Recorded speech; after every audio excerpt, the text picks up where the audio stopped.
Magandang araw mga ka-journers, mga kapwa ko Pasigueño. Nandito tayo ngayon sa Pasig Central Elementary School at meron ditong ilo-launch na Cartoons for Communities and Nordic Ways Classification System in school. In short, yung may ilo-launch na Tetra Pak 3. Yan. With partnership of Sweden, nandito po ang ambassador ng embassy ng Sweden. At nandito rin po guest speaker si Mayor Nico Soto.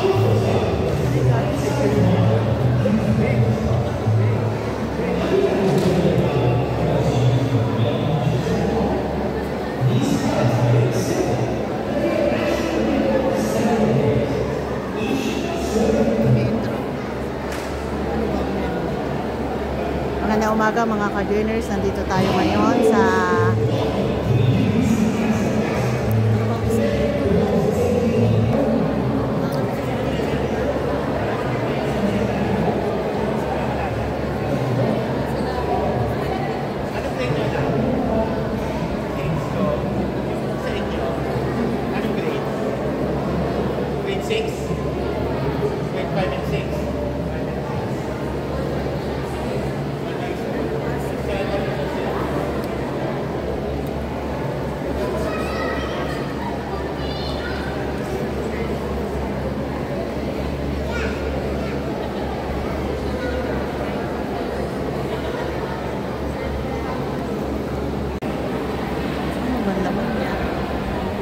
dami nilang pang giveaway. Tingnan natin kung anong laman.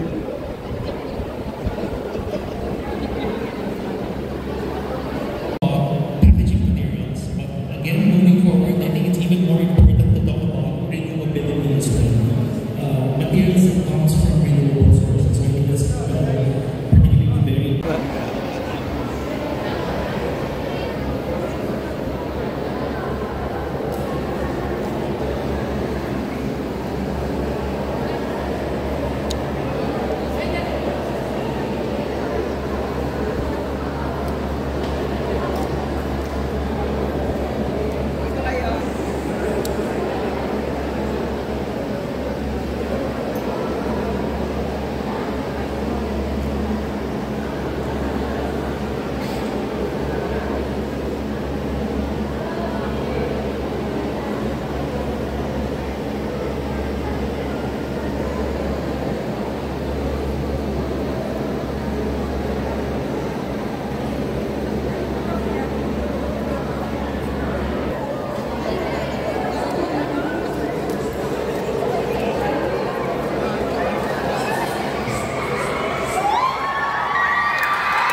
system in schools.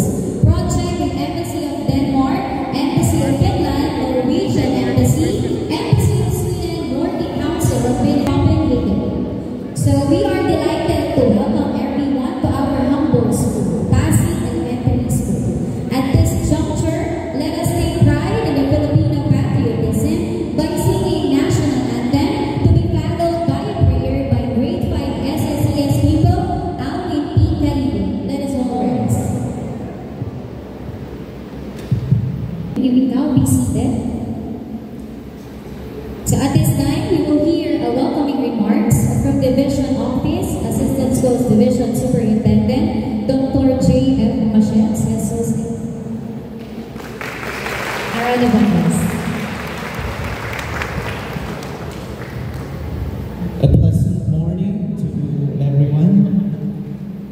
On behalf of our Schools Division Superintendent, Ma'am Cheryl T. Gayola, and the entire DepEd Schools Division of Pasig City, it is my great honor and, of course, a privilege to welcome all of you to this meaningful gathering. Waste classification system in schools. This is in partnership with the Nordic Council of the Ministries, the Embassy of Sweden, and the Royal Danish Embassy in Manila. First, allow me to extend our warmest recognition and gratitude to our beloved city officials, of course, headed by our very handsome and indefatigable Mayor, Honorable Victor Reyes and Soto. Good morning, Mayor. Your leadership really continues to champion sustainability and educational innovation for the children of Pasig.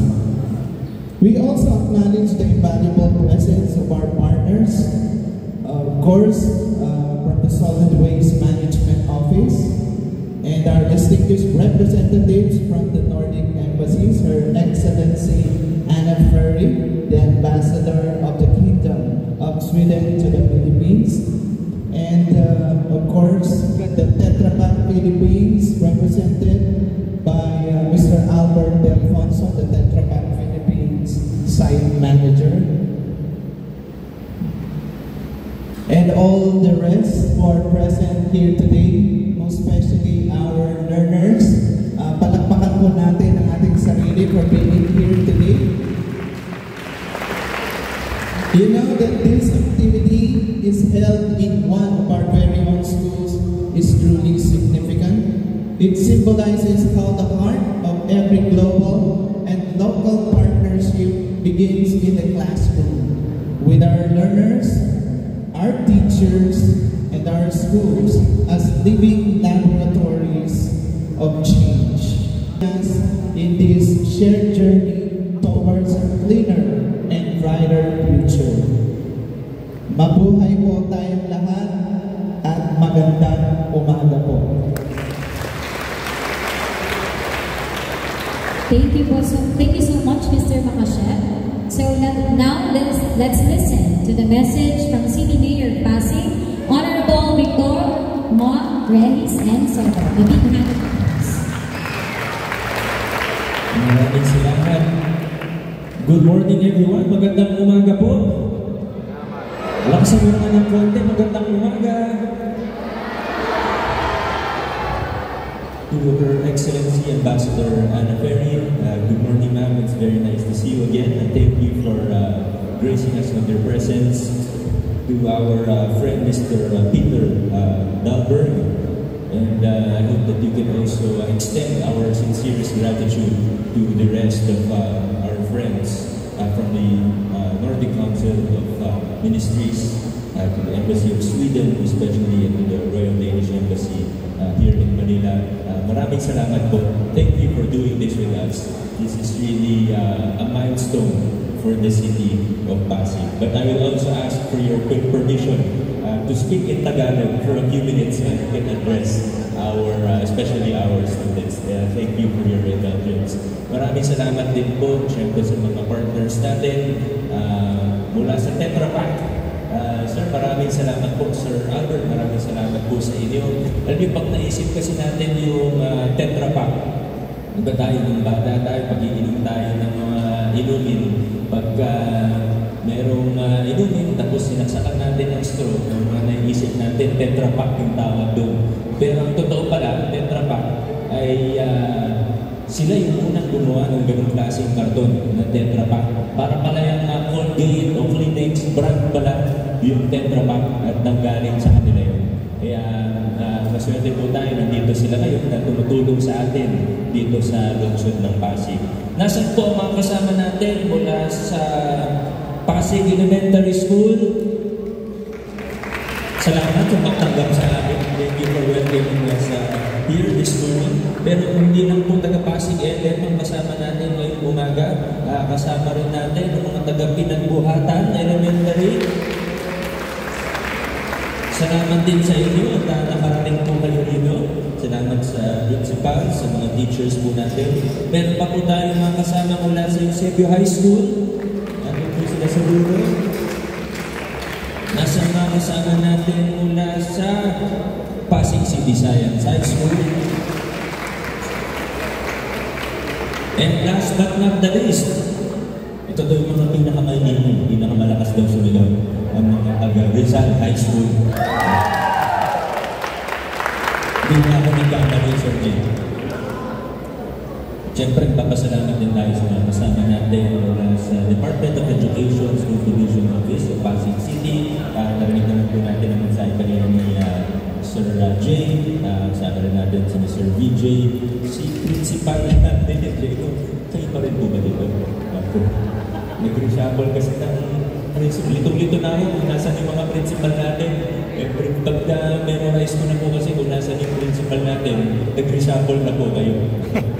Then si Sir DJ, wala na kayo sa ulan ko. Anyway, salamat sa mga kasama sa LGU.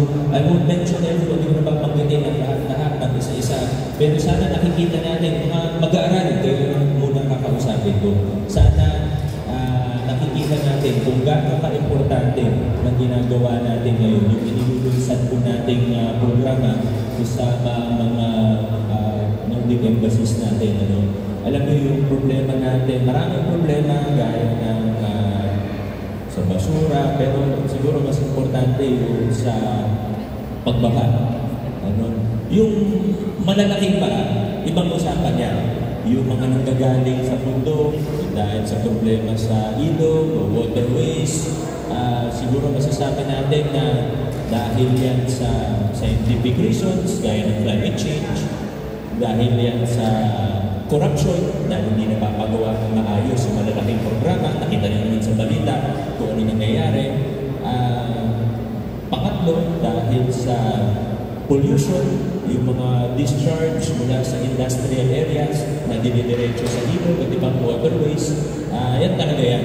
Pero pag pinag-usapan natin yung pagbaha sa mga eskinita, sa mga looban, sa mga inner roads sa ating lungsod, ay ibang usapan na po yun.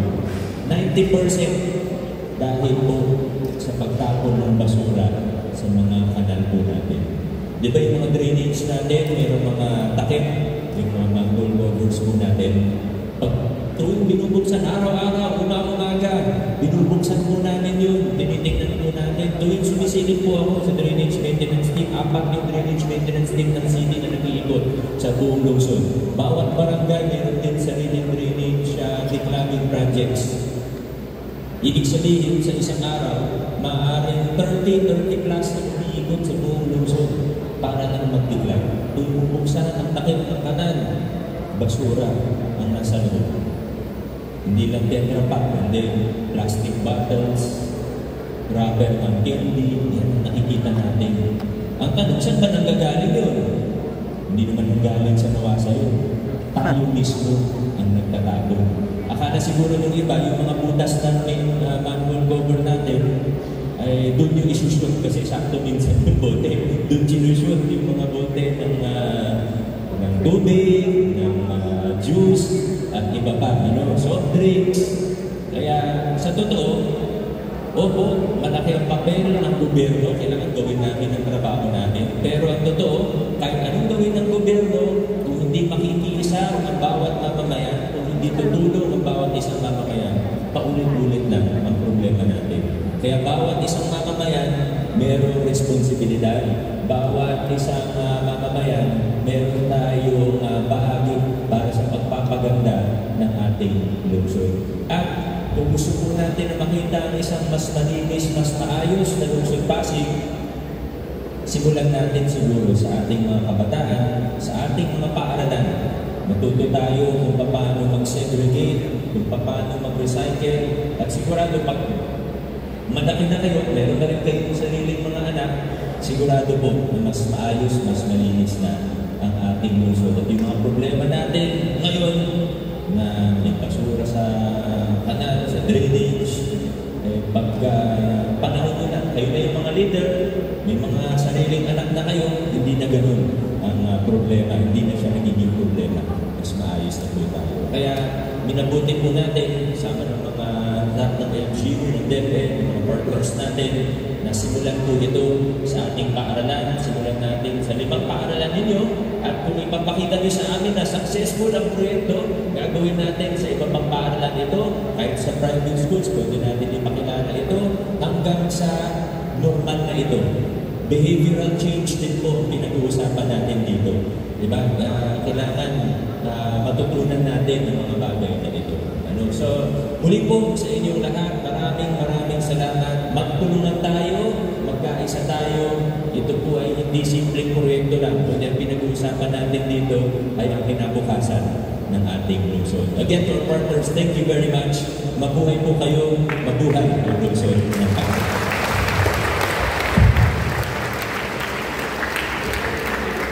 Thank you, Mayor Vico, for the message that shows support in this project.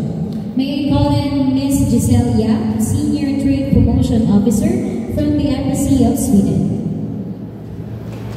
Good morning, everyone! Sino may gusto ng prizes? Prizes? Okay. So, ngayon, mamimigay kami after ni Ambassador magsalita. So, dapat makinig kayo mabuti, okay? Okay. So, I will formally introduce to give her opening message. Let us hear from Her Excellency, Ambassador Anna Ferry from the Embassy of Sweden. Round of applause, please. Thank you so much. Good morning. Good morning, everyone. How are you today? Are you awake? Are you awake? Everyone is awake and happy? Yes. Did you have a good morning? Good to hear. Good to hear. So in Swedish, you say good morning, you say good morgon. So it's almost as in English. And I'm trying to learn Tagalog also. Not very well yet, but magandang umaga. Yeah, it worked. Yeah, okay, good.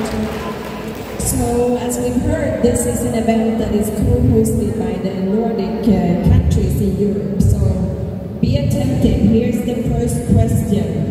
And let's see if you know that one. So, do you know how many the Nordic countries are? How many are the Nordic countries? Does anyone know? Anyone? Yes?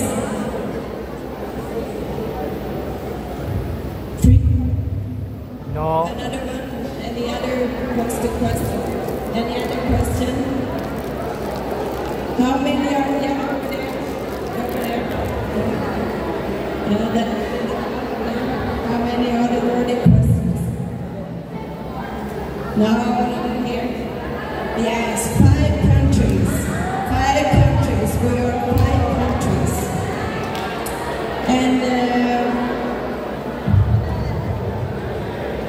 And do you know the name of the countries? Can anyone say the name of the countries?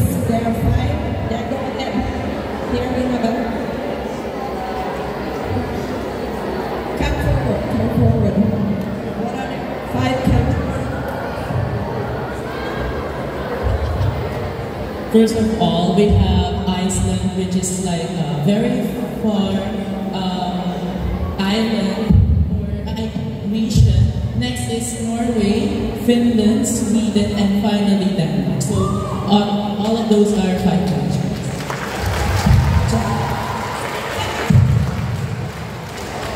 Here's the map. Here's the right answer. Very good job. Here are the 5 Nordic countries, and we are working very closely together. So and we are located in Northern Europe. And we like each other very much, so we try to work and collaborate a lot together. So those are the Nordic countries. And maybe next, yes. So in Sweden, when we grow up, just like you, we are taught very early on from kindergarten and also in school, but also at home, that waste paper, glass and plastic, they do not belong in nature. I must commend Pasig City and Victor Soto, the mayor of Pasig, that you're really doing a great job in informing and incentivizing and advancing the agenda in terms of getting rid of basura. Basura, I know that word. I know Spanish as well. So for us all, nature is so important. That's what we need for our livelihood to survive. The air we breathe, the food we eat. We need forests, lakes, water to survive and to save nature for you all, for future generations. So in nature in Sweden is really just a bike ride away or a bus ride away. So we are encouraged to treat nature with care, just like you are doing now. So there are non-profit organizations in Sweden like Keep Sweden Tidy. So people go around and pick up litter. They do it together. Next one. And we have also a Nordic initiative that is called Nordic Coastal Cleanup Day. So all the children and adults in the Nordic countries, we jointly one day a year, we go together and clean up our coastlines. Because just like the Philippines, we have a long coastline and a lot of islands. And have you ever heard of something called plogging? Plogging. So the word plogging, it comes from two words. It comes from the word plocka, which is Swedish for pickup, and jogging. So combined together, it makes plogging. And that is an idea that a gentleman in Sweden had for almost a decade ago, 10 years ago in Sweden, that you actually can jog around and then you pick up basura. So you will get more fit because you're not only jogging, but you're also picking up basura. And that will also help clean up nature. So plogging is something that you might want to consider also. And I do hope that this is an example of the recycling stations we have in Sweden, and where kids and families, they will bring their trash so you can do like this, like the children in Sweden in the Nordics. They are taught very early on to separate the trash, like Victor Soto, the mayor of Pasig, also told you. You can learn how to take care of the different trash. And here is another example. So you can also return the bottles and get a small coin for it, some money for it. So do you know also about the company Tetra Pak? So Tetra Pak is actually a Swedish company from my hometown. And the very cartons were invented very early in the 1950s, so almost like 70 years ago. And you will hear more about how you can recycle the beverage cartons later today. So I think, yeah, even babies are told to recycle. So you're already older than the kid on this picture. So there you go. I hope you will have a lot of fun during this competition now that we are launching here today. A day where the Nordic countries work together to clean their coastlines. What day is this? Nakinig ba kayo? What day? What day? Thank you everyone for